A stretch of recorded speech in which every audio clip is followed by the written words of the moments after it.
First thing we're gonna address, last night, chat, we watched Streamer University, Cenat selecting the participants, and I have a few takes that some people might not like. The Glazers, the super Glazers aren't gonna like it, and I'm not saying this because I wasn't selected. Even if I had been selected, I still think I would be having this conversation today. But I am gonna say some stuff. It might hurt some feelings. I don't know why it would hurt anybody's feelings. You guys are not part of AMP. You guys are not Cenat. You guys are not on his team. You guys are not making the decisions of who goes in and who doesn't. But I know that there's some people that become super fans, and anything you say against their favorite creator offends them. And I'm just making observations. It's not even a personal attack on Cenat. The first thing, let me look at my notes really quick because I did make some notes about this. Put my notes really quick, chat.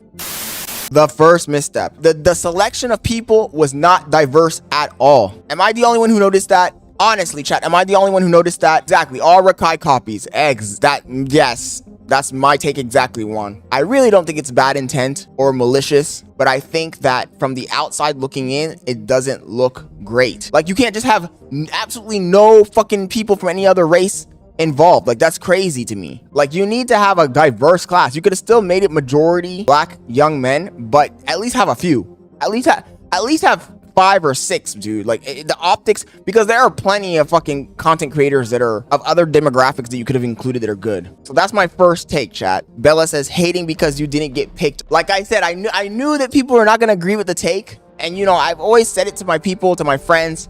When you start segregating yourself, it never ends well. I get what he's trying to do. I don't disagree with what he's trying to do. I think that it is good to give young, disenfranchised people a platform. Because what would have happened if FaZe Banks made Streamer University, let's just say, and that he had 120 people and all of the people that he casted were all Caucasians, and he had one black dude? What would people say? They would lose their fucking minds. They would lose their fucking minds. Let's keep it a buck, chat. So we can't have that double standard. It doesn't matter. Like, if I was in the group or not in the group, I would still be saying the exact same thing. You guys might disagree with the take, but that's how I see it. And maybe I'm just saying this because I didn't grow up in America, so I don't have this fucking... I'm gonna say it. This chip on my shoulder against other people of other backgrounds. I think that you're always going to be stronger if you include more people. I don't want to go back to point number 1 again and again and again and again. Let's get point number 1 out of the way. If anybody has any objections to what I just said in point number 1, over there on Twitch, Demon says, does that matter? Does it matter? It doesn't matter. White people do it all the time. Yes, but when white people do it, Demon, everybody complains. That's my point. Like, you can't have it both ways. Because you can't say, oh my God, look at these people being racist. There's no black people in the cast. And then go back and do the exact same thing in the opposite direction. Like, it just doesn't work that way. It doesn't matter, because there are plenty of talented fucking Asians. There's plenty of talented fucking white people. There's plenty of talented Spanish people. There's plenty of talented people from all of the races, bro. Why would you limit your project to just one demographic? That's my point. Juan says there is no racism in America. Like I said, I understand what he's doing, because the other thing that people don't understand is that when you're a black content creator and you're new, it is harder. It is harder to be a black content creator. I'm not gonna lie, it is. Especially if you're trying to do something that's not stereotypical, it is harder. So like I said, I think that it's a good idea for him to give a platform to these people because they're disenfranchised, but at the same time, you can't make it 100%. That's all I'm saying. You cannot make it 100%, dude. You can't make it 90%. You can't make it 98%. It has to be at least 75%. If he had 75% of the people black and 25% of other races, it would be fine. You know your adversaries are going to use it against you, then why lean into it? Why would you lean into it? You know that's the first thing they're going to point out. Why would you lean into it? Okay, chat, we're eating leftovers today. Red Lobster, the Admiral's Feast.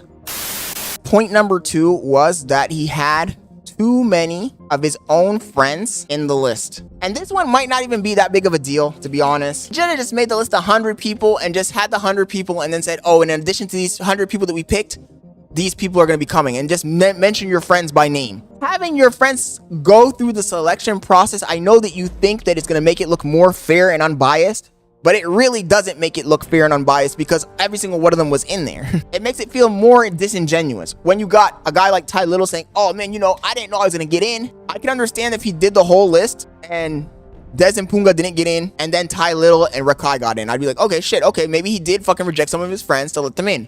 But all 5 of them are in. Rakai, Ray, Dez, Punga, Ty Little, Reggie. So now, like, come on, dude. Like, why even fucking go through the process? it's weird because most of them are well known. I thought he was gonna put on new people who deserve it and don't have the publicity. I thought so too, but look, at the same time, if I say that, it makes me sound bad. It makes me sound like I'm salty. But it's true. What you said is true. 100%. Let's make this a real world example. I'm opening a medical school, right? If I'm opening a medical school for doctors, why would I have doctors that are already working in the hospital as students? That doesn't make any goddamn sense. Doctors that already made it as students. Yeah, oh, you wanna be a doctor? Oh, you're already a surgeon? It doesn't mind. Take up a spot. Take up a spot a student can be taking. But you see, me saying it, now I sound like a bitch-ass nigga. If I was opening a streamer university, you know what I would do? I would pick the people, like Kanai said, people who don't have exposure, that are new to the scene, that are growing their platform, so that then when they succeed, I can say, you see, this guy went to streamers university, and now look at him. Now look at him. Now he's a big-time streamer. I think it's a bigger flex if you get nobodies and make the nobodies into big streamers than if you get already established streamers and they just become marginally more successful than they already are. Let me know honest opinions, guys. Let me know for real if I'm being a hater. If what I'm saying doesn't make any sense. At the end of the day, if you want to play favorites, that's fine too. I mean, you're the one, it's your university. Honestly, you can do whatever you please. But it doesn't mean we're not going to point out the stuff that you do that doesn't sit well. Izzo says, I feel like it's a business type move. It's for the money.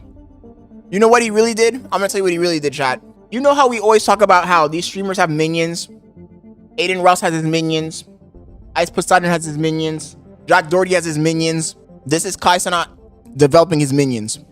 That's all it is. It's Kai Cenat recruiting other streamers to be in his circle of influence, so he can use them to farm content. He already had a taste of doing that with the Clover Boys, but now this is gonna be a bigger scale of that.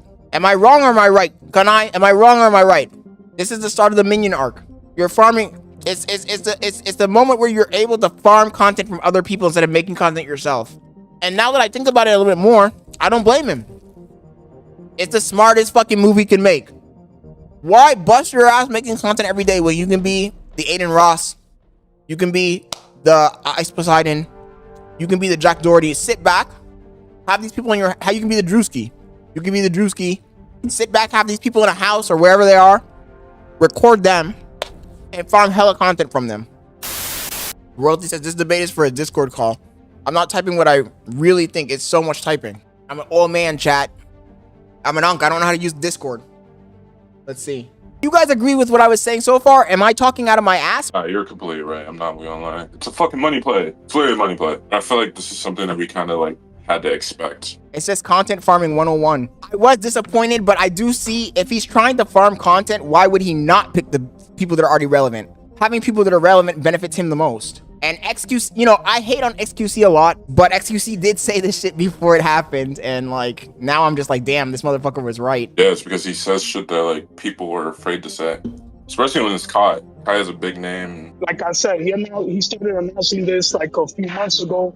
A lot of people weren't paying attention to it until these last few weeks. So it's something that he's planning with his team. So he doesn't even know what's going on. So I'm thinking that for the first stream, he's probably going to do exactly what you just mentioned. He's probably going to be him. It's probably going to be on his stream.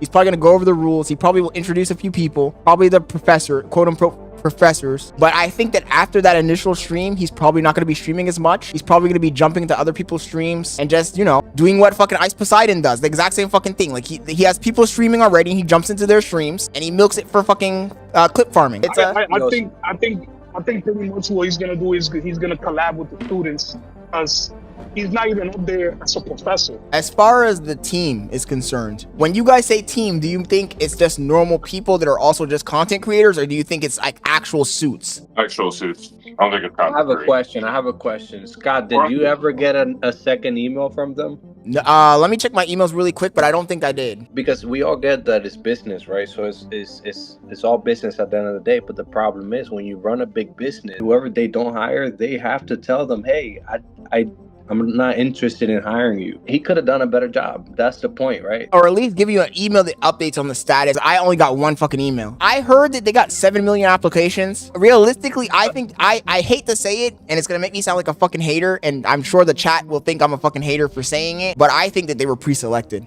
I think that some of those people were pre-selected. Yep.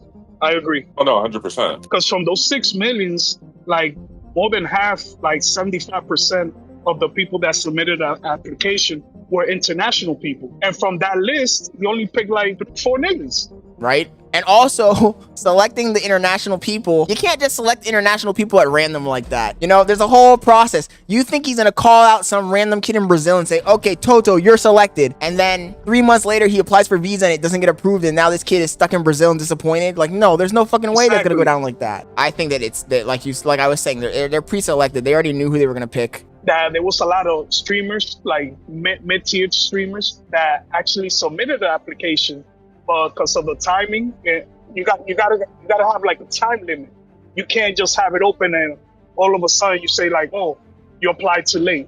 You didn't even give a time for a week. There's no deadline. All of a sudden now he has a deadline. Like, oh, if you submit it today, it's too late. You never told us that. I don't know what to say. I don't know if it's just the people behind him who plan everything and he's just a front man and he doesn't know really what's going on behind the scenes, so he can't talk that much about it. Or if it was just thrown together hastily to make a bag. Because he definitely is making a bag out of this. No matter how you see it, it's free promo, first of all. Like, millions of people made videos with his name in them. And they put it all over the internet. That's a W. Like, no matter how you look, even if the Streamer University failed completely, it's still a W. Because it's hella fucking name recognition. His name is getting pushed everywhere. All over the internet.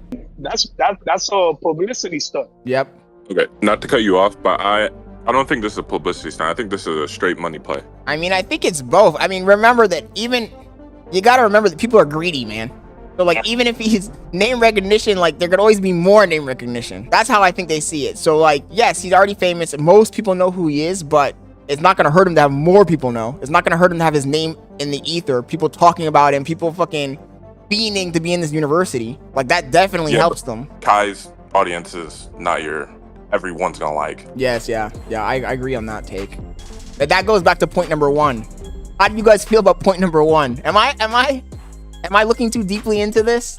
As far as like the racial aspect of it, you can't just select a bunch of Rakais. We already got 10 Rakais. Like, how many more Rakais do we fucking need? Or am I tripping? Homie has 10 fucking Rakai clones. Come on, dude. No, you're completely right. It's just, I don't know, speed. Like, not speed, but Kai, like I said earlier, but if you've seen anytime he's given back or tried to help people, it's always been black people. He just catered to a certain type of audience. He knows that the audience is black, so like, yeah. I don't know. I'm just really high. Maybe I'm just seeing it from a different perspective, because like I said, like, I didn't grow up here, so I don't have that like constant thought in the back of my head, like, oh, these people are that people. And I'm assuming that when you have lived under that situation, you start to just look for your own tribe. So maybe from his perspective, he just thinks like, you know what, fuck everyone else. I'm just gonna select people that already fuck with me. I feel like having a more international perspective in the sense of thinking like, well, maybe, yes, these people fuck with me and I got them in my bag already.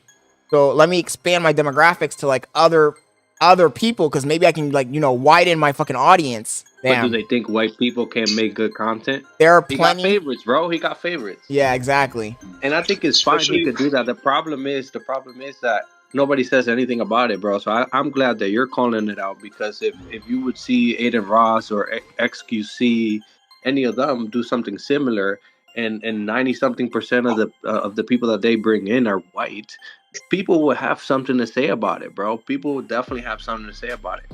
But because it's Kai Cenat and it's black people, nobody wants to say anything about it. Like, hey, where are the white people at? Why isn't it Puerto Ricans in here, Dominicans in here? Why is it just literally all Rakai copy and paste? If XQC, because I'm glad you mentioned XQC, if XQC had done the exact same thing and just picked a bunch of Caucasian people, Kai Cenat would come out and say, like, look at this guy. And he would be right. He'd be right to say it.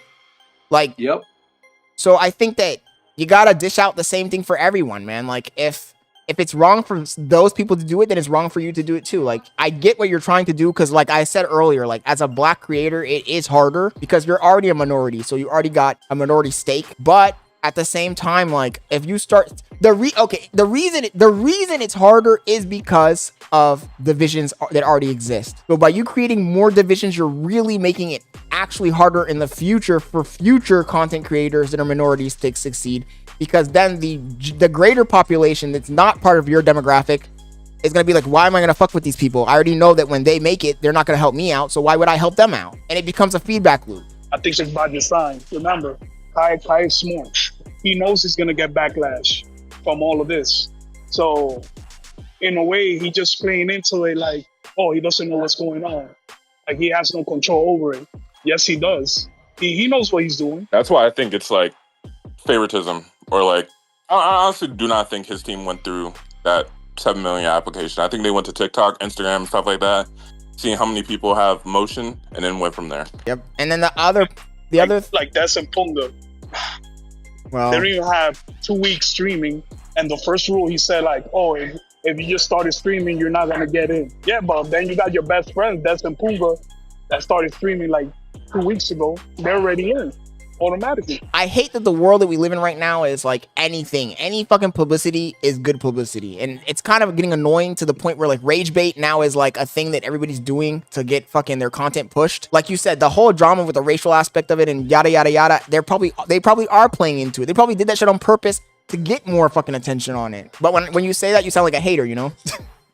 Yeah, it's not fair, but I say it's business. It's the same way in the music industry, you know? Like you said, any publicity is good publicity, and like he knows these people are comfortable and they're gonna bring in attention already. Yeah, I think that whole situation is pretty fucked. Cause like I said earlier, does Tylo and Punga argue every single time they're on fucking stream or in front of a camera, and like Zoe did one thing back in September and he holds that against her head, and honestly, I don't know. I think she has motion and she has a lot of talent, and over Des and Punga and Tylo. Not Tylo. Tylo is okay, but Des and Punga definitely they shouldn't. Yeah, no. Like you said earlier, bro, they had fucking 3 streams, and like, you know, it wasn't even that good, to be completely honest. They just argued and smoked and talked the whole time. I don't understand how you have Cenat as your friend and he's putting you on directly. He's literally handing you the bag. And you're gonna be like, you know what? Let's just stream 3 times and do a half-ass job at it. Like, that doesn't even make any fucking sense.